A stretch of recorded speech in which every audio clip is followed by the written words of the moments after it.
is starting. Well, very good. Well, good morning, everyone, and welcome to our June 4th edition of Lakeville Rotary. We are online this morning. Just a reminder to everybody, a little housekeeping, that we are being recorded, both on video and audio. So please keep yourself muted if you can when you're not speaking, because that really does help with the clarity and hearing. So as we always do, let us begin this morning. Lynn Tharlson, would you mind leading us in the Pledge of Allegiance this morning?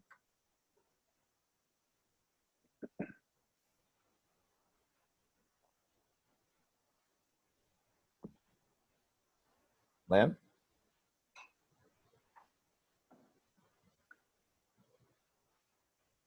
Well, maybe Lynn's not with us this morning, or maybe he's stepped away. I saw Lynn there, but I think it's still forgot to unmute. There you go, Lynn. I got it. Awesome. No problem. I pledge allegiance to the flag of the United States of America and to the republic for which it stands, one nation under God, indivisible, with liberty and justice for all. Thank you, Lynn. Tom, would you please do us the honor of the invocation this morning?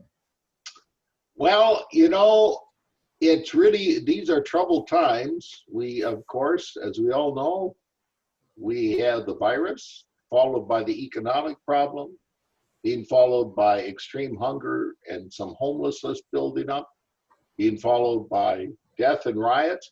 And if you pay attention, there's a brewing hunger. In Africa, they're estimating up to 100 million people will be starving from the locust infestation, which is the worst in 100 years. So what we really need are solutions. So I thought today that is what we will take a moment to pray with. So if we could take a moment and bow our heads. Dear Father, we know that he who strives without your help will find only cures that do not cure, only blessings that will not bless, only solutions that do not solve. We know that in this world we need enough failure to keep us humble and enough success that we may continue to try. And Lord, we know that life keeps us low enough that we will always need to look up to you. And we know that you keep us high enough that we can always help those around us move higher still. Father, keep us always in enough need that we want to serve.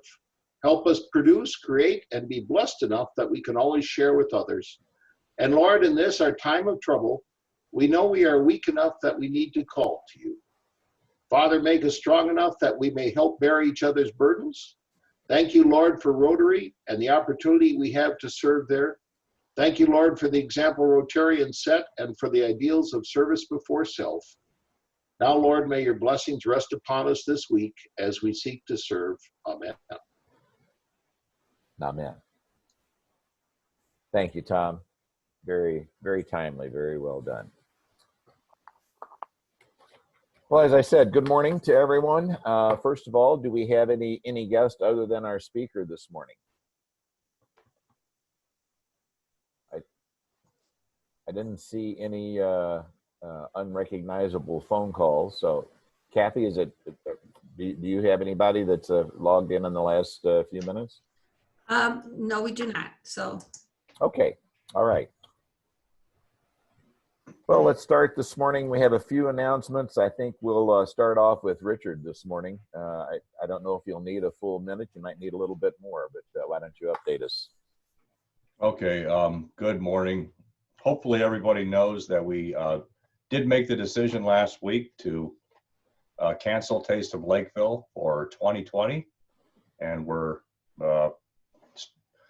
tracking forward for 2021. So some highlights of what we're looking to do here with Taste of Lakeville 2020 is to look for things that we can do over the summer and possibly even into the fall, small events to kind of keep the building blocks for Taste of Lakeville moving forward. We'll look at conducting, the wine judging, some wine tasting events, look for ways to link up with vendors and promote them as part of Taste of Lakeville, maybe tie it into the 501. Another good idea we had was for looking at putting together a discount coupon package for Taste of Lakeville vendors and tie it in with sponsors, and also looking for ways for sponsorships. Have a smaller online auction and still look at a couple of key live auction items. See my notes here. So those are some of the highlights, basically looking at ways to keep Taste of Lakeville intact, generate some significant funding still for 2020 from Taste of Lakeville. So we will still look to pull some funding out and keep it going. So we do have a meeting, short meeting right after today, and to build upon this, start mapping that out. So please attend, and we've shifted, as we say in the Navy, we have shifted rudder, and going on a new course here, and it should have some pretty good benefits. That's the Taste of Lakeville 1.5 minute this morning. Thanks. Thanks, Richard. And thank you for, I know everybody is disappointed. We've certainly put a lot of effort. You and your team are to be commended for the effort and the detail that you put with it. So thanks on behalf of the club and the general membership. And I think the go forward strategy at this point, as you said, you've changed direction, but we're still going towards the same goal. So yeah, there's still a Taste of Lakeville 2020. I mean, in principle. So we'll there'll be enough there. So we've done something and be a good foundation for 2021. No chance you'll get some of this in before the end of June, will it? I don't think so. I'd kind of like to see a few dollars flow in as far as fundraising goes. I'm not sure anybody will be asking me for my great advice on fundraising once I leave this role. So anyway, thanks for everybody. Marshall, I see your hand up. Yes, I have a question. I assume we can discard this year's tickets. Is that correct? I got to put some guidance out on that. Kathy, I owe Kathy an answer on this, and yeah, we will put something out for the small number of tickets. We'll probably, whether we refund those or credit those. So advice to come on that, more to come on that. I've already turned in an auction item, which is some artificial plants. I assume I can go pick that up also. I turned that into the bank. I think go ahead and keep all that intact, because we're planning on still having a small auction and conducting it online. So we will still play. So if you've provided an auction item, we'll still use that auction item. Thank you. Yeah, I think the main, we had already made an announcement about the auction tickets. Make sure you hold on to those. The raffle tickets, excuse me. Yeah. The raffle tickets we need to keep track of. So, okay, so we'll have a meeting after following our general meeting this morning. And yeah, short meeting, please, right after we wrap up this morning. Okay, very good. Thanks, Richard. Stephen, good morning. How are you? Good. Good morning to all of you, and thank you. I was sent from Colleen. I'm not sure is Colleen on this morning, but I'd like to thank her for forwarding me a community service project. It's a small one that I thought well, I'll read it here to you, but if we could have 3 or 4 Rotarians that would like to help, oh, I see Colleen's on now, help an elderly vet. He has a small carpentry project that he needs help with, and so I'll just read it here. Basically, it's from Lakeville Ribbon, so I don't know if that's the Yellow Ribbon group, but Lakeville Ribbon had sent this to Colleen, and she forwarded it to me. This gentleman, he's an elderly vet, and he's needing 2 gates put up on his deck porch. He has the wood, but needs the gates assembled and put up. is this something that your group could do? And I know I'll point out Jim Christian right now loves to put on his tool belt. So perhaps, I'm glad he's smiling. Perhaps a few of us, maybe I'll go see if I can kind of get the lay of the land, and then perhaps like not this Saturday, but the following Saturday, 3 or 4 of us could go help him out and perhaps see what else he needs. Apparently he has some mobility issues and things like that. So if any of you would like to reach, you know, we don't need 10 guys, or I shouldn't say guys, women are obviously welcome too, but I'm not the handiest person, but if someone tells me, you know, put this together and they give me some guidance, I can certainly pull that off too. So if anyone wants to email me or private message, or even just right now say that they're up for it. And again, I'll try to go meet with the gentleman ahead of time. So that's something that we can do, because I know several of us like to do handy things, and we can probably do this in a healthy manner as well. So that's what I have. Thank you. You let me know when you go over there. I'll go over there with you, and I'll Awesome. I knew you'd say that. next Saturday, not this Saturday, but next Saturday I could do it. So we're good. So we've got the scout and the concept person on it to go do that. So yeah, that sounds like that'd be a worthwhile project, and something that we can do, be tangibly of service here in the community. Thanks, Steve. Colleen, good morning. I was going to ask if there's any additional update on our collection for the National Guard troops this week. Well, Kathy had said there was $470 collected. Thank you to those who contributed, and then $230 was sent directly to Crossroads, along with a few checks are being mailed.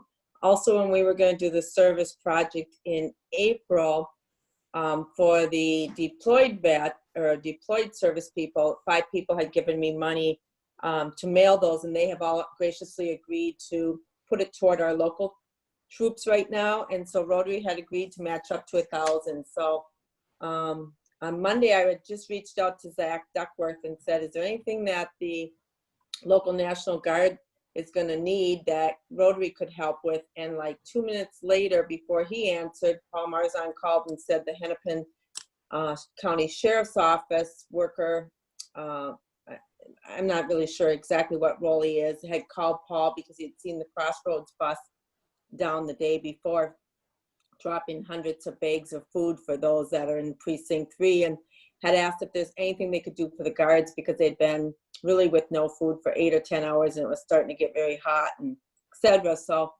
I had just said I was on my way to Sam's, so it happened so fast. I went and got Sam's, and there was 6 of us that made sandwiches for 200 people. Paul and the Hennepin County gentleman took them down, and then Breakthrough Ministries fed them that night, and I know they've been fed again. And depending on what goes on today around the memorial service, I think they're going to have a lot of enforcement or just presence through the weekend. So for many of you who know Zach, who's not only a fireman that was called out in the St. Paul fires last week, he's also been serving as our one of our National Guards. So they were very grateful, tears in a few of the guys' eyes as Paul delivered it. So thank you for those that were able to financially help to support that. Okay, thank you, Colleen. I have to share a little bit of a personal close moment. I was gathering water and energy drinks to get over to Crossroads so they could deliver it down, and I happened to be at the Lvl Target, and I stopped to ask somebody. I was asking one of the clerks what the price was. It was on like an 18 pack, and it wasn't there. And he said, you must be thirsty. I said, well, it's not for me. I said, I'm taking this over so we can take it down to our National Guard troops. So I go and check out, not thinking a whole lot about it. And I got through the end of the checkout line. This gentleman comes over and he says, I got this. And he paid for all of it. So I said, that was unexpected and unnecessary, but I thought that was a great stroke of community-minded service. So a shout out to them. And I did send a nice note to the store manager saying, because this was just somebody that said, you know, you're doing good work. Let me take care of this. So anyway, any other announcements before we move on to our program this morning? That's about all I had this morning.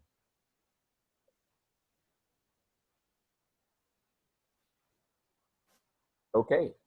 The one other thing, just a reminder, I'm sure, everybody should have gotten a note this week from Kyle Hagen, our district chair for the foundation. There's a renewed push between now and the end of June to try and get to a district goal of $400,000. So I'll send out a reminder note a little bit later today, but just they wanted us to make sure everybody was aware of this because of the needs that we've all talked about a little bit this morning here in the community. The need is greater than ever, so they're trying to make one more push before the end of the Rotary year and June 30th. So, okay, with that, Mr. Cooper, would you please do us the honor of introducing our speaker this morning? Before I do that, I just wanted to reach out to the club. Amy Erkenbrock and I are trying to get speakers for the coming months. Unfortunately, Tom Hendrickson helped us, and that's our speaker today, but we need your help. So if anybody's got names of potential speakers, we'd appreciate having that. You could send it to either one of us.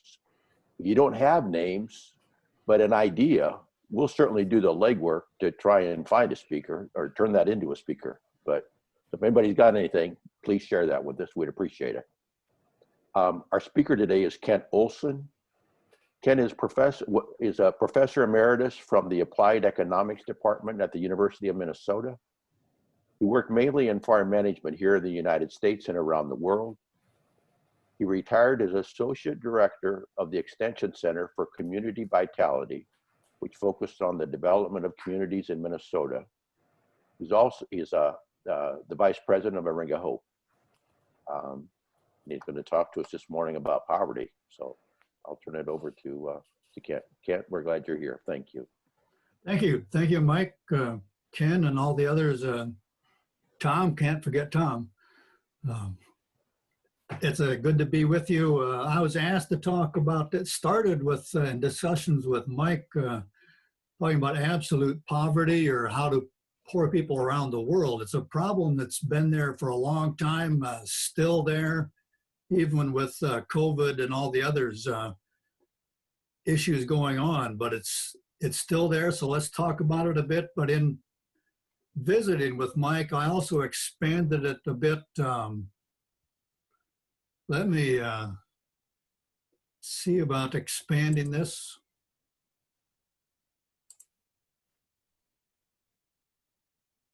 And I believe I should be sharing right now. And I just lost my PowerPoint. It's there. And it. Yeah, my screen is acting kind of funny here. There, can you see that now? Yes. Great, thank Yes. you. What I want to talk about, what we decided to talk about, definitions, a few of that, and how do people cope when it's so small, when their income is so small on a daily basis, what COVID-19 is doing to them, and then expand a bit into what's going on in Minnesota or what we're looking at and seeing. So some definitions, poverty in the US, in 2019, it was estimated at $25,750 for a family of 4. In my mind, that's a pretty small number for a family of 4 to try and get by. There's a whole process of how they come up with that, but it's still down there quite a ways. That's barely above minimum wage, if that. Kent, is that adjusted gross income or net income? Adjusted gross income? Well, you got me on that tax question. I think at that level, let's just call it general income flowing in. There isn't much adjustments going on when you're down at that level. Okay. But however you want to define that, it's low. Mhm. Indeed. And as we talk about this, we're defining a definition of absolute poverty. We talk about purchasing power parity, and that's different than the CPI, the Consumer Price Index. If we look at just exchange rates between currency, between what the the euro is and the dollar and the Japanese money, the Indian, the different African currencies, the exchange rate doesn't catch everything. So this purchasing power parity started clear back after World War I. The idea that local labor rates, local prices, local conditions affect what a person can buy with the income they have. And that's where that trying to adjust for that local idea. It's the Big Mac Index, if you've heard of that. The Big Macs at McDonald's, the Economist magazine started doing that in a bit of a humorous way, but that's a good way to see it. McDonald's is so tight on saying that this is what a Big Mac is. It has to include this and this and this, 2 all beef patties, and I've never remembered the little jingle. But that's a very standard product. And you can see how that varies in price around the world. What costs $3.50 or whatever it is today, I don't buy them here in the US. It can be more expensive elsewhere, and it can be less. But that gives an idea of what purchasing power parity is. The dollar here is what can it do elsewhere? The actual purchasing power parity has a whole package, not just a Big Mac. It looks at labor rates, it looks at food items, it looks at clothes, and what is it?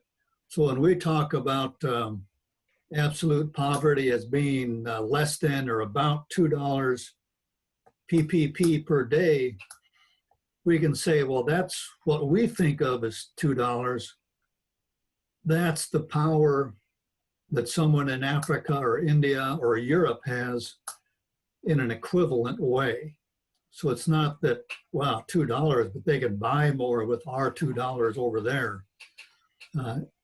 It's an equivalent level. If we try and think of how we could live on $2 a day, that's the same stress they're having in their own country. So, and nothing is perfect in this. There's all kinds of nuances and ideas. So, and this is a historical graph of absolute poverty over the year, the percent of the world population. This is an amazing positive story, starting in 1981 through 2015. And that's the latest data. It's just kind of sad how slow it takes to get data together on a worldwide basis to a level that we can trust it. But just that general line going down is an amazingly positive story, from above 40 to down around 10%. It probably has dropped a little bit, but there's worry now that in COVID and all the problems there that we're seeing an uptick in that, some problems going on. So how do they cope? In one sense, they don't cope very well. That's where health concerns come in, underweight, malnutrition. They don't have as much, it's amazing how many of them still have a cell phone. In my travels around the world, it's amazing how many villages out in the middle of nowhere somehow have an antenna. But that antenna, that TV, the cell phone might be shared with many people within the family and the community. If they don't have enough, another family member may be sharing food with them, or the community reaches out. There's also insurance is very much of a social. They don't buy insurance, but the community, it's a social understanding that if someone is having trouble, they lose their cow, they lose their sheep,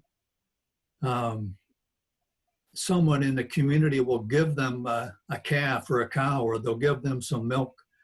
They'll help out to get them back on their feet. They don't just ignore them. It's a close enough, many of the communities, villages are close enough knit that everyone knows what's going on. And they do help out that way. So there's a bit of that social insurance within the community, within the family. But if it's a widespread famine, a widespread drought, or the locusts coming in, that can cause a problem because the whole community doesn't have a wide enough social net to cover. So that's why, as Tom said, worried about coming famine in Africa. And I've heard reports that the locusts are now finding their way over to Pakistan and India, and arguing between those two countries as to who's to blame for them. And I don't think nature and locusts care about borders. So there's that concern out there in the future. So they don't do as well. They're worried about health, their own productivity, lack of savings, life expectancy is all there. Life expectancy has been going up, as that graph might indicate. Health has been going up, but still there's many people that don't do as well. And even if you get above that low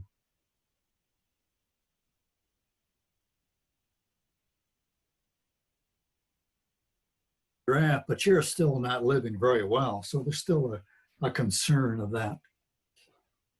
And I forgot to say, if you have any questions, just interrupt me. I can't see you even raise your hand now that I'm sharing my screen. The impact of COVID, obviously the poor people are affected more.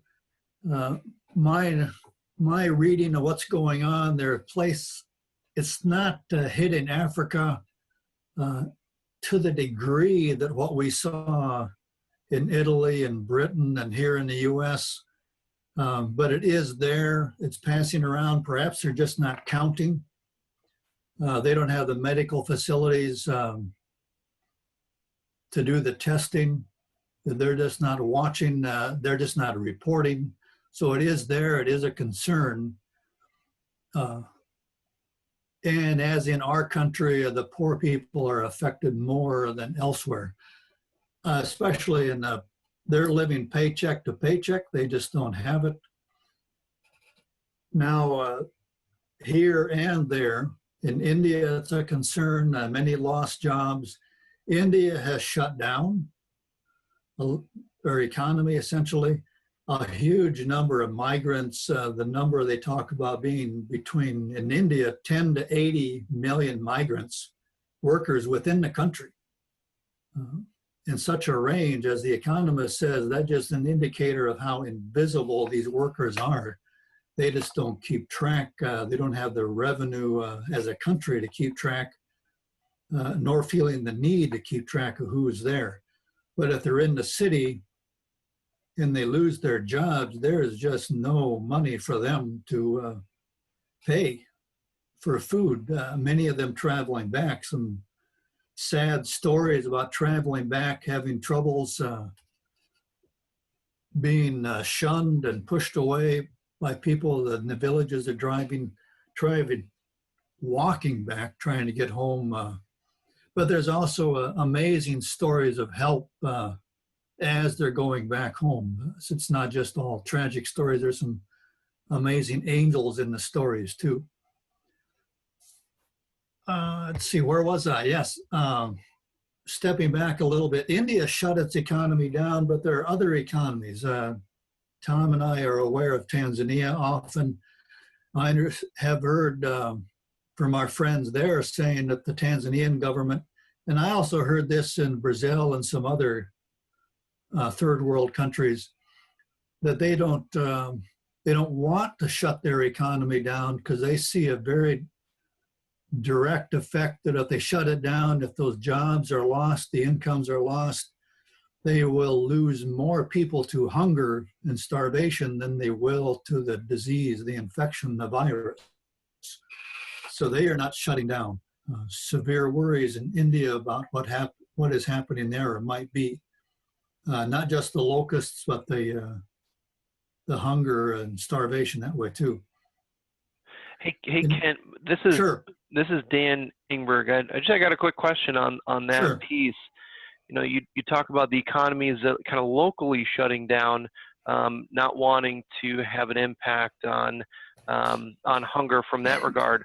How does an economy like the U.S., when we shut down, how does that impact, you know, the folks at the poverty line? You know, we have this global shutdown, you know, kind of what is that kind of connected trickle effect that we may not necessarily be thinking about all the time? good question. I had meant to talk about that, but forgot to. So thanks for bringing it up. We do have that worry here too, but we have some backstops. What's the word? Some support for people in the U.S. and in Europe the same way. The richer countries have that the payments for the poor, the food. Excuse me, not just food shelves, but some payments to minimize, to keep them up. We have, the governments here in the richer countries have some so that the absolute poverty at $2 it isn't as big of a problem. But there are, as your question indicates, there are still concerns. There are still people down there, but there's a bit of a family shared concern here too in helping them cope. But there's still the small businesses here. That's where it shows up more of concern about losing their businesses, losing their net worth, their sweat equity that they put into that. It shows up that way more so than the concern over, having no food today. Although that might start showing up the longer the shutdowns come up, and that's why. Now the local economies are opening up more, even though COVID is still with us and might come back, but still worries about getting that income back up. But as with a lot of things in life, it's that balance of good and bad on one side and good and bad on the other. So good question. The concern is still here, but not quite that absolute poverty concern that we see in other countries. Sure. Thank you. Lower remittances. Remittances is the development word for people that have traveled to another country and are sending a part, or in some cases a good part of their income back home to their family in another country.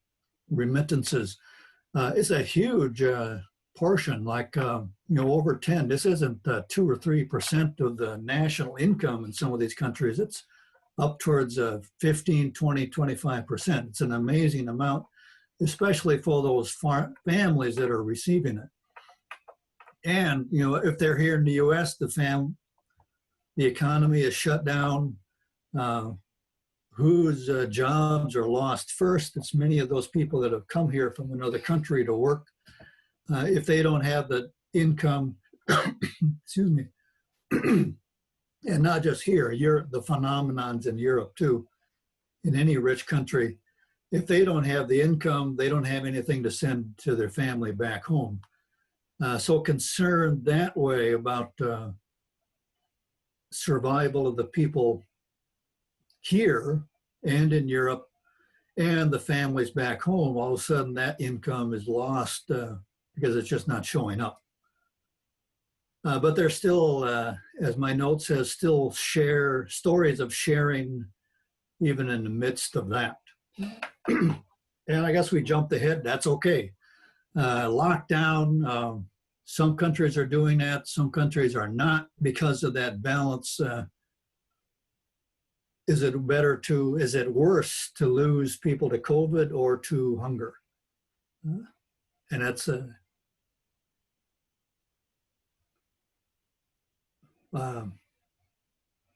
what's the, I now forget the name of the trade. Life is brutish, harsh, and short. I'd hate to be in the position of having to make decisions like that. You know, we're in a position now retired, our income is fairly good. So we are realizing we can share it a bit more. So we're trying to do our sharing there too. But that's, the impact of COVID is even exacerbating a lot of the problems around the world. Questions while I'm still on this page? Kent, I thought I just might mention that I was reading just yesterday a speech by the president of Tanzania. I can't remember his name, but he, to your point earlier, he said, he said, you know, we're dying from every year from malaria, dengue fever, HIV, et cetera, et cetera.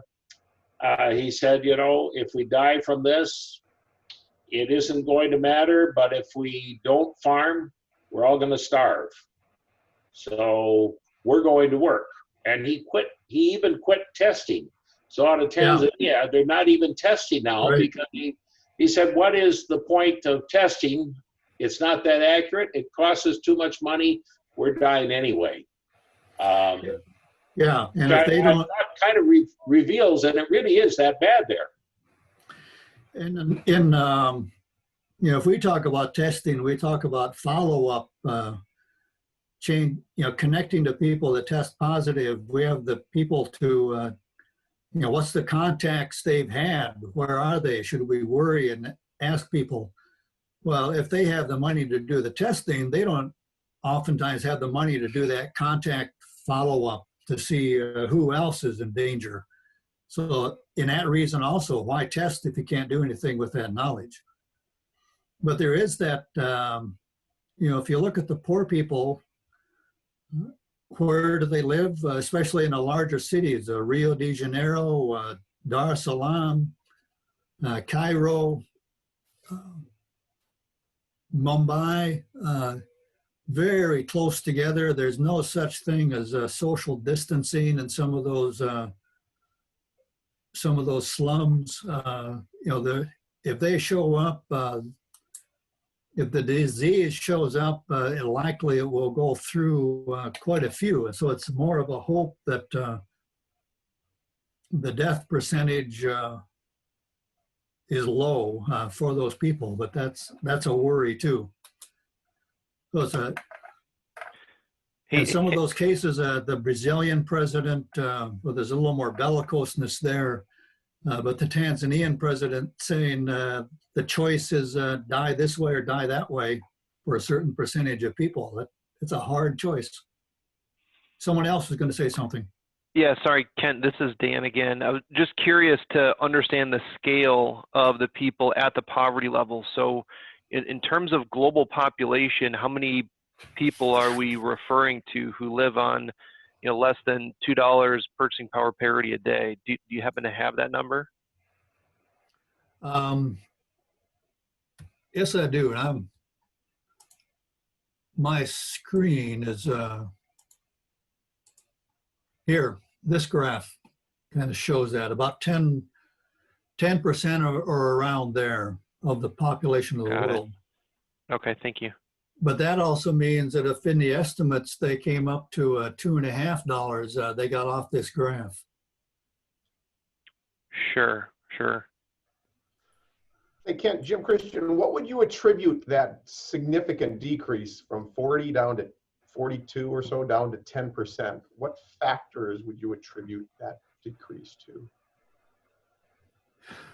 A lot of government programs and sense of getting businesses better footing, better marketing, better connections. Cell phones have played a game in some of that of market information. it's a whole set of things that helped out. Better weather, better production of food, so they have some to sell. It's a whole set. There wasn't one or two or three magic bullets. Okay. Would it be fair to say that the increased self-sufficiency of their citizenry has done that versus being a beneficiary of a government program? Yeah, the long term has to be self-sufficiency or sustainability. That's what a lot of people are trying to do, opening things up in the economy. Some success, not all success. Some of the government programs, the sharing from the richer countries, helped start that. The down payment, so to say, to get the economies rolling. But it was the being able to keep that sustained. Some of the, if you read it, you hear about debt forgiveness. There was a lot of giving from International Monetary Fund, from World Bank, and should that be forgiven or not? The trying to, if they were having trouble paying it back, sometimes it was forgiven, sometimes they went. Greece was an example that they had to shut down a lot of things. That hurt their economy, pushed people back into lower levels of income. But it is their local economies that what helped a lot of that decrease in poverty. Got it. So it has to be that local self-sustaining effort for the long term. Isn't it also foreign trade and our purchasing manufactured goods from largely from India and Asia? Right. Yeah. No, that is part of it. China's a big part of that, both the trade and the decrease in poverty at that absolute level. That is that, the local economy got going a bit. They could produce enough food to sell some, which meant they had enough money, but also the decrease in trade. If you talk to the third world parties, they are third world countries, they worry about the first world, US, Europe, Russia, even not allowing them to get in our sell and our buy. They worry about, let's not go down that road. It is, as you say, the globalization, the positive side of that those economies were able to pick up and do a lot more things and help out their own people, raise incomes around the world. The bad side in that, people raised many times that we did lose jobs in the US. We did lose jobs. There wasn't a compensating trade, other programs, other jobs. So things did go down a bit here too. But incomes did go up around the world. When jobs come up here, people from other countries move here and those remittances go back to the families back in the home countries. And that also contributed to that drop in that percentage of absolute poverty. Other questions? Ken, I'm curious again. This is Dan again. The existing mortality rate, so kind of that baseline prior to COVID and this global slowdown. What does that look like for people at absolute poverty? I don't have that number in front of me, and not enough to even venture a guess. Okay. I can tell you, Dan, what happened in Tanzania just because I worked there. It had been, the life expectancy had been 46, and it had risen up to 56. Although they're thinking it's going to go down with COVID a year or two into the 54, 55 range. But that was what, and basically it rose mainly because the children were not as malnourished and were getting some treatment. So it was really infant mortality mainly that pushed that life expectancy up in Tanzania. I have no idea other places, but that's what happened there. That's just fascinating to me, because when I run numbers and when we talk about numbers that are this large, if you have an increase of 1% in the mortality rate as a slowdown, you're talking 7 million people. Mm-hmm. That's a lot compared to, yeah, sorry, that is blowing my mind. That's just a lot. Because there's a lot of people in the world. There's what, 330 million just in the U.S. and so 7 million is a big number.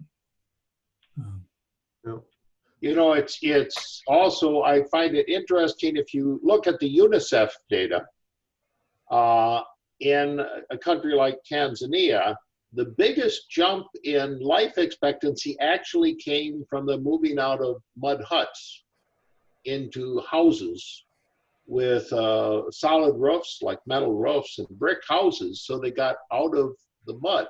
And so it's the whole living area that, as much as anything, because all sorts of diseases went down when that happened.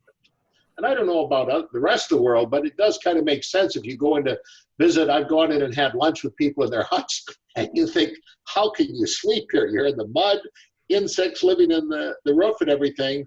It's so something, it isn't what we normally think of necessarily, is all I'm getting at, that causes the increase. It may be other things that are we think of as secondary effects, but really are the big health impact. I did notice, Dan, I looked up life expectancy in Tanzania, and it said it was 65.15 years from macro trends anyway, and it was a 1.23% increase from 2017. So there's some significant gains happening there. Well, the trouble is, Jim, you have to pay it. There is the official life expectancy put out by the government. And then there's the life expectancy as measured by the UN Population Committee. I always go to the UN committee because the government, you can't really trust their government statistics. But I mean, it's similar trends. I'm just saying, I think it's one of those countries, kind of like China, where the government tells you what they'd like the answer to be. Okay. You know, looking at the clock, I, as a professor, am going to shut down the other professor and move on, if I may be so blunt, Tom. Mike and I talked a little bit about, well, what's happening in poverty in Minnesota. So I just pulled out some numbers. We can close with that and then get into whatever questions and time we have. In 2018, median household, that's the middle in Minnesota, was 70,000. So half of the people above that, half of them below 70,000. Overall poverty rate was 10%. 529,000 Minnesotans had the official poverty below. About 25,000 in 2018. And that's 150,000 children under age 18. But that varies, 10% overall. It varies by racial groups. American Indians, 34, Black, 27, Hispanic, 19, white Minnesotan, 7%. So it's here in Minnesota too. Last couple of graphs, apologize for the map. Being retired, I don't have a reliance on technical help quite as much. I pulled this off. This looks at children under 6, so 5 and under, living in poverty. Both in the States and internationally, we worry about that age group because that's where a lot of brain development, a like 95% of brain development occurs in the first 5 years. So we worry about being in poverty and the effects that have for the future of the countries, the future of the world, the future of those individuals. So the darker the color, the higher that percent of people living in poverty. You can kind of see that reflects some ethnic groups, the cities, but also down, where people are, Fillmore, Nobles counties, Watonwan. It's not, it varies around the state too, but it is here out of Minnesota and American Community Survey. Another way to look at it is the data I could find. This is summer meal programs, which school districts, which areas for this coming summer, I believe, which if 50% of the students are eligible to receive free and reduced price meals during the school year, that is, and if their family is free, it's 130% of that federal poverty, and a reduced, it's at or below 185% of that 25,000. Where are those? And this is, 50% is a pretty big number too. It's probably if people receive this elsewhere, but across the state, where are these areas that receive that? For this summer, where can they receive those summer meal programs?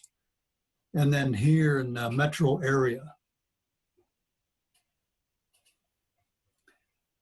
And this is my last slide, just showing us that it is around pretty large section of the metro area. Not so much down here in, say, Lakeville, where you are. It's also not so much here in Shoreview, where I'm at, except it is in Mounds View area. But I know even in our schools, the Mounds View school systems, there are people that receive free and reduced price meals more than we think of. Kent, I know you asked me to be quiet, but here in Lakeville, my daughter-in-law works in the school lunch program. And she told me that right now they are distributing 6,000 free meals every day in the Crystal Lake schools, which is just a few elementary school, a few miles from here. So there's a lot, we don't realize. I agree with you, there's not many, but there's a huge number here. We just don't realize. Right, yeah, this map is only if it exceeds 50%. So we have the same experience here of in Roseville and Shoreview with it. If you get down to who actually needs some more meals, they're all over the place. And that, we're talking people and children, we're talking future of the country, their own future. We need to keep them nourished for their brain development, for their health, so they can succeed in the future too. This is my last slide. Actually, this one is. Questions, thoughts, stump the professor time. Hey, Kent, I just have one last question. This is Dan again. I haven't really seen a whole lot in the news from any economists who have been modeling the potential death toll that might happen from governments or economies being shut down. Are you aware of any sort of studies that are looking at like absolute poverty, and if the globe goes on a 30% contraction, how many people that's going to impact at the absolute poverty level? I have not, Dan, but that definitely doesn't mean that someone hasn't done it. Sure. Being retired, I'm a bit out of the loop on quite a bit of those connections and conversations. So. Mm-hmm. Other questions? I was going to ask you, Kent, if you had any kind of recommendations that you could leave behind, resources where we could go. If obviously there's some pretty specific interest here. I don't have any right offhand, but Ken, I could pull in some of those and get it out to Mike and Kathy, and maybe get it out that way. I was How's gonna that say, sound? you can just follow up on it. It's not, it's not something we need right this minute, but obviously it's a huge topic and lots of interest. I'm sure there's a lot of published resources that if people want to follow up on it. It's hard to just reading the newspapers and popular press. It's hard to sort out what's a rational, good study and estimate, or it's just referred to. And as smart as some reporters are, even colleagues of ours, you hear a little tidbit and you go off a little wrong direction. But I'll try and I will find a few resources and get that out to you. Okay, we would appreciate that. Thank you, Kent. Any other questions? This is actually the second time I've gotten to speak to you. The first time virtually, but good to be back again. Well, we're glad to have you. Obviously, lots of interest in it. I was just going to say, we're running up against the clock, but is there any more questions or comments that any members would like to share with Professor this morning? I just kind of a quick interesting tidbit. A lot of the nutritional programs and school lunch programs, they actually got started, kind of grew out of World War II, in that and they were mobilizing and all, that 1/3 of the people trying to assess into the military were suffered from some form of malnutrition. So it actually, another angle of this, it actually kind of is a national security issue to, to fund nutrition programs and things like that. Just kind of an interesting stat that came out of World War II.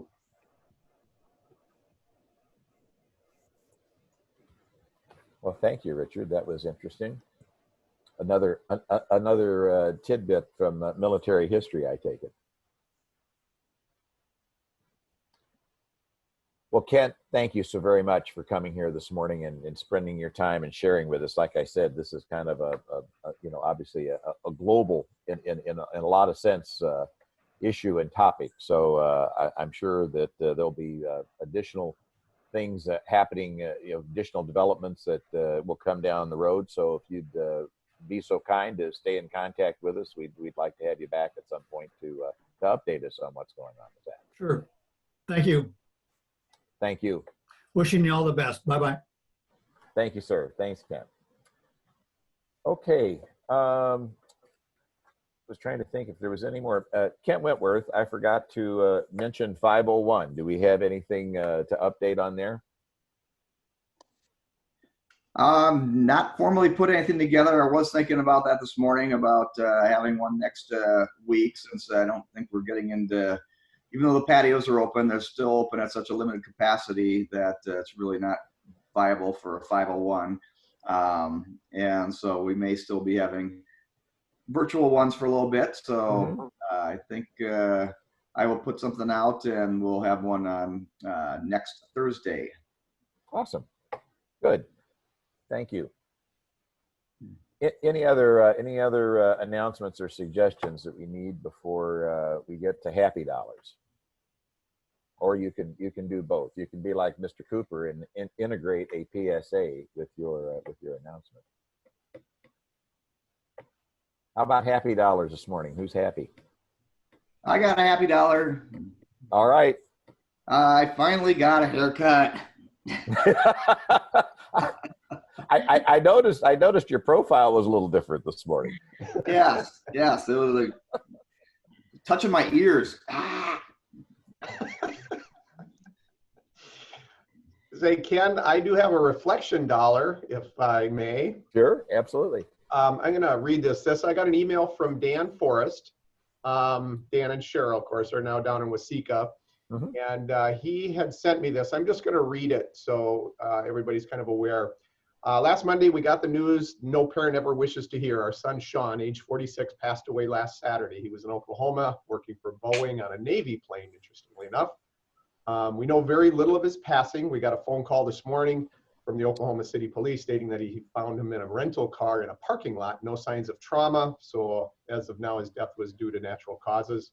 We can only speculate on what might have caused his death. As many of you know, he came from a family with a history of heart conditions. Great-grandfather, grandfather both died of heart disease in their mid-60s.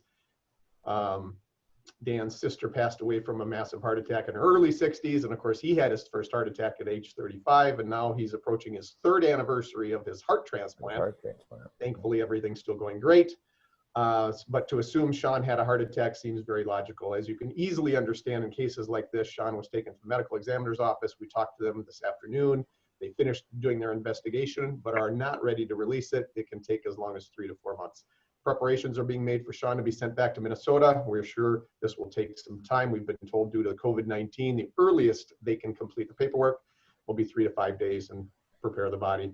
No further plans have been made. They're going to make burial plans when Sean gets returned to Minnesota. They're planning to join Dan and Cheryl in their lots that they have in North Waseca Cemetery. They're going to have a private funeral for the immediate family only due to the virus. And this is probably the most important part. We're asking that you please respect our privacy for the immediate future. We're hoping that after a few days, we will know more about his passing and the plans to move him to Minnesota. The last thing I want to hear is please call us back when we get more information. He says, once we know that, I will send out another email. We're thinking then will be a more appropriate time for personal contact. However, just one more thing, he says, please give your kids a hug and tell them that you love them. So keep them in your prayers. They've certainly had a lot of health journeys, that's for sure. Thanks for sharing that, Jim. And yes, I have a sad and happy dollar. Our son lives in South Minneapolis, and he lives a half a block from Mike Freeman, the prosecuting attorney in Minneapolis. And over the weekend on Saturday, they had over 1,000 demonstrators there. And after they left, about 8 o'clock that night, our son went over there and he took it upon himself to, what happened was they had graffiti on his house, they broke his windows, they tore out plants, they put Roundup on his grass and so on. And so what he did is he's a woodworker by hobby, and took mineral spirits and spent 3.5 hours getting the graffiti off his house, helping plant putting the plants back in place and boarding up the windows. And he didn't get done with that until 12 o'clock at night. And I'm very proud of him for what he did. understandably. Is he a Rotarian? No. No. Sounds like one though. It does. It fits the profile. Well, But he mows lawns for about 5 people in the neighborhood that for one reason or another can't do it. So well, good for him. He's a good person. He must have some modeling in his family to follow up on. I wish I could say that. Steve, it looks like you've got a dollar that's burning a hole in your hand there. I do. And thank you. A few weeks ago, I brought up that my cousin John, JC is a year older than I am, was in ICU with COVID-19. He wound up spending 3.5 weeks in ICU at Mercy Hospital in Anoka. All told, he was in the hospital for just about 5 weeks. He's at home now, still on oxygen. So he hasn't been able to work, but his family, as an extension of his family, myself included, are very happy that he made it through there because it was pretty scary times. It's hopefully none of our families, our immediate families, have to go through that. But anyway, I have a happy dollar in celebration of his release from the hospital. Thanks. Good news always when you're in one of those situations. Mr. Mayor, it looks like, oh, I'm sorry. Oh, no, go. This is Judy Kelleher, and I would just like to put a happy dollar in for, we have over 920 students that will be going through virtual graduation on the 6th. So we're very proud, and it's been a challenging year, but our students have stepped up to it, and we're going to have a wonderful graduation on the 6th. And we had a terrific baccalaureate last night. Well, wonderful news. Yeah, I think it's this year will be memorable for a lot of different folks in a lot of different ways. But I think about those graduating from high school and from college. It'll be memorable for sure. So we're glad that they can pull all that together. Yeah. Good work, Mr. President. Yes, Mr. Mayor. I have two happy dollars. One is last night I had the privilege to provide a brief invocation at the baccalaureate service for our graduating seniors, and it was held at Lakeville South, and I am grateful for our community and how we come out to support. That's one way that we have supported our seniors as they launch into their next chapter. It was a cool service. Pastor Marzan, our colleague here at Rotary, helped to organize that.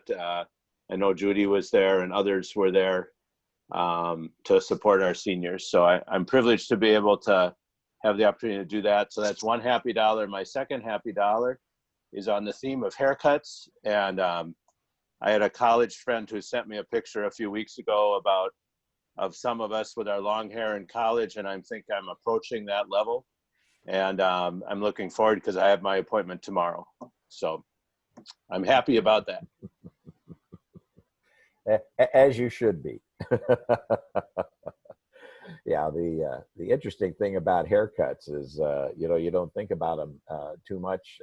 At least I don't until you start looking in the mirror. And I had mine on Monday. They actually called and they actually scheduled one. So I don't know if it's because it was for public safety reasons or for my own reasons. But anyway, we got that taken care of. Having longer hair gives us an appreciation of those that do have long hair, mostly women, and how long it takes to get ready to go in the morning. And I'm ready to not be doing that anymore.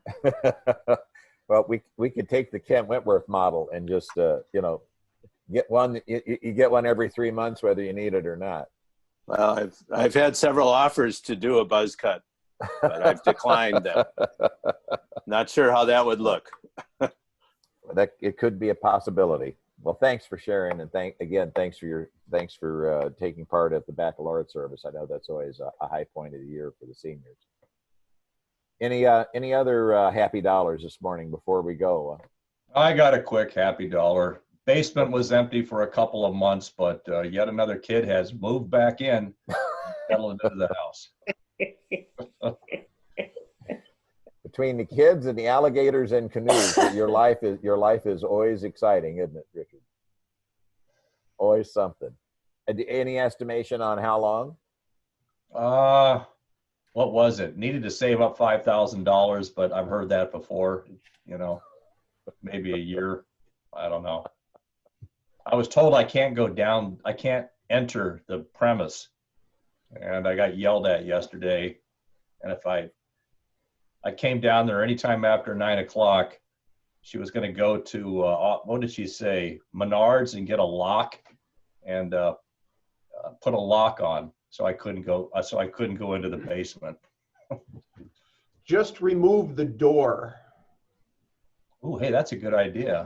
That works really well. I'm going to threaten her with that today. Who owns the house? Jim, sounds like they don't recognize those kind of boundaries. No. Unfortunately, not at that stage. Well, good luck with that. Anyone else? Boy, we're all happy this morning. Well, I will throw in a happy dollar for my haircut since I've already talked about it this week. So, do we have any other announcements before we go? Kent, thank you again for coming and sharing with us this morning. The one thing I would draw your attention to, I don't know if many of you have been able to log in to the Friday feature. And this week in particular, Michael Gregory does a really good job. Some of you may have heard him at other clubs, but this week's topic obviously is on conflict resolution and civil discourse. So if you get an opportunity, these are usually fairly informative and they're fairly quick. They start right at 9, and I believe, Kathy, most of the time we're done by about 9:40, 9:45, right? So Yeah, generally they run 9:30. Yeah, about a half hour. About 9 a half a.m. hour. 9 Yeah. a.m. to probably they're 9:45. they're not overly long, and I think particularly this week would be a good topic, especially in the times that we're currently existing in. So I'm with sending that, the email out with the link at 9 a.m. this morning, so just watch your inbox. okay, cool. Ken, hi, Very just a good. quick pitch on the Taste of Lakeville quick meeting after we wrap up today. Okay, we've got it covered. So with that, of the things we think, say, and do, is it the truth? Is it fair to all concerned? Will it build goodwill and better friendships? And will it be beneficial to all concerned? Thanks, everyone. Go make a great day. Thank you so much.